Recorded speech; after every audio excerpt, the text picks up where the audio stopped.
Let's cook pinakbet.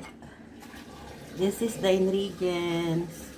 Black pepper, sweet paprika, onion, garlic, salt, and Maggi, and olive oil.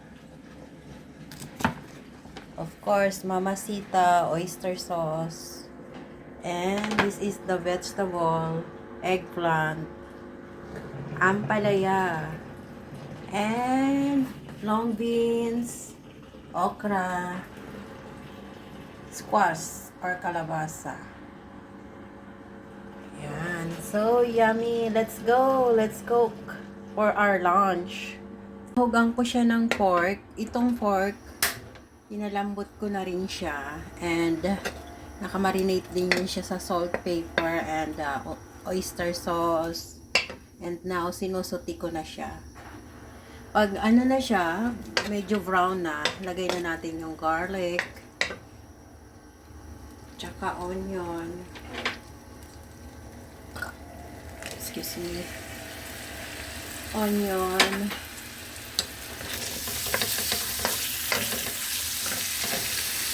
Yung pinangsuti ko sa kanya, olive oil.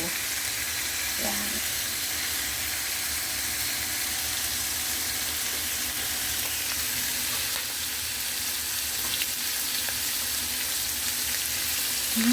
Nag-aano na siya. Aroma, ang amoy ng ano niya mabango. That is the lunch for today. And of course, pork chop marinated by oyster sauce, Sprite, garlic,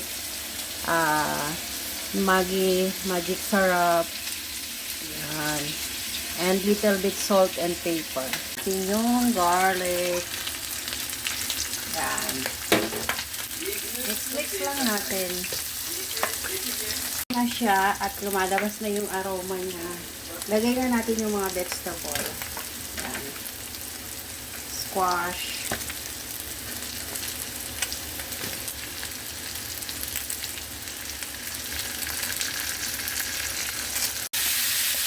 Haluin lang natin. Tapos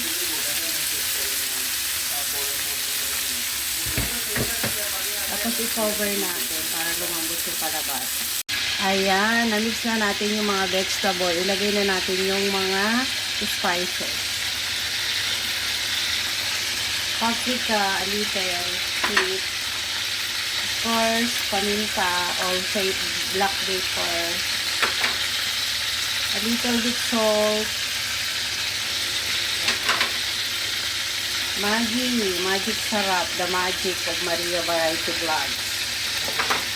And of course, I put oyster sauce.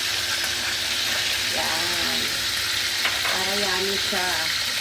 Ilalagyan ko siya ng Mamma Mia oyster sauce. So, yummy. Then, halo-haloin lang natin para ma-mix yung mga ingredients. Na almost done ang ating pinakbet. Na-mix na natin yan. Natimplahan na din natin ng mga lahat ng spices niya. At pakukulo-kuloin na lang natin para half cook yung mga vegetable. Yan. I-cover natin.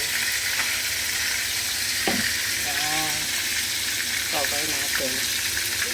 Ready to eat. This is my pinakbet with fork.